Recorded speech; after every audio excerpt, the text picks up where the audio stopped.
في أمام مسجد بلال بن رباح. سوف نتحدث إلى الفنان فضل شاكر مباشرة.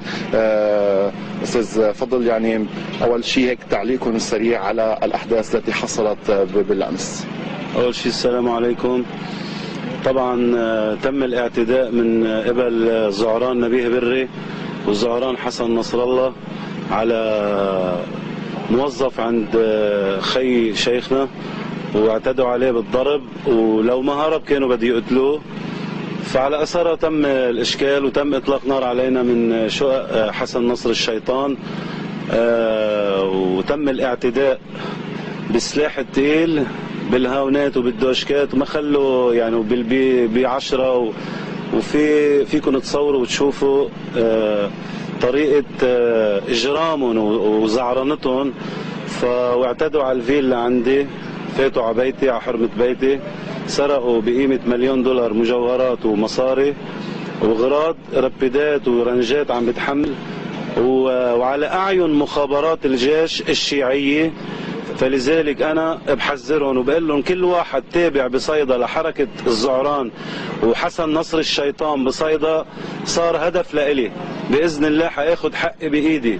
بس هلأ أنا وأخذت فتوى شرعية من علمائنا ومشايخنا، عاطي وعد وعهد لشيخي أحمد الأسير بأنه هلأ ما أعمل شيء، بس ولكن لفترة محدودة.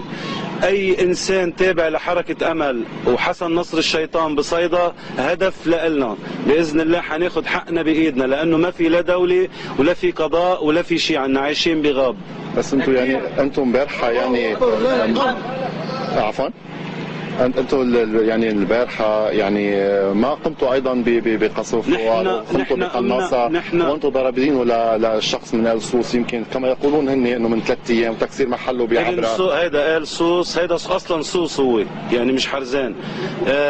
هيدا على طول باي شاب من عنا من المسجد بيمرق من حده، بيستفزه بسب العزه الالهيه، بسب الشيخ احمد، وبسب اي مشايخ عنا بتمرق من حده. لعدة مرات بعت الشيخ انه حكوب المهدوي يضب لسانه ويبطل كفر ويبطل سب، فقام تعاطى معهم بزعرنته. طبعا سحب شفرة وشطب شباب من عنده على اثار ردوا عليه. هددت رئيس بلدية حارة صيدا هاتفيا مرتين، مع انه هو يمكن ما تدخل ولا اول شيء انا ما بكذب، قسما بالله العظيم ما تلفنت له.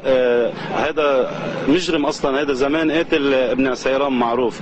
ما هددته ما حكيته، بس هلا هيدا هدف لإلي. انت يا رئيس بلدية زبالة صيدا حارة صيدا، انت هدف لإلي ان شاء الله، وين ما بشوفك قاتلك. هيدا على المباشر، وتهديد قاتلك يا كلب يا خنزير. بس هذه تهديدات، تهديد علنا. هن بالهاونات نزلوا فينا.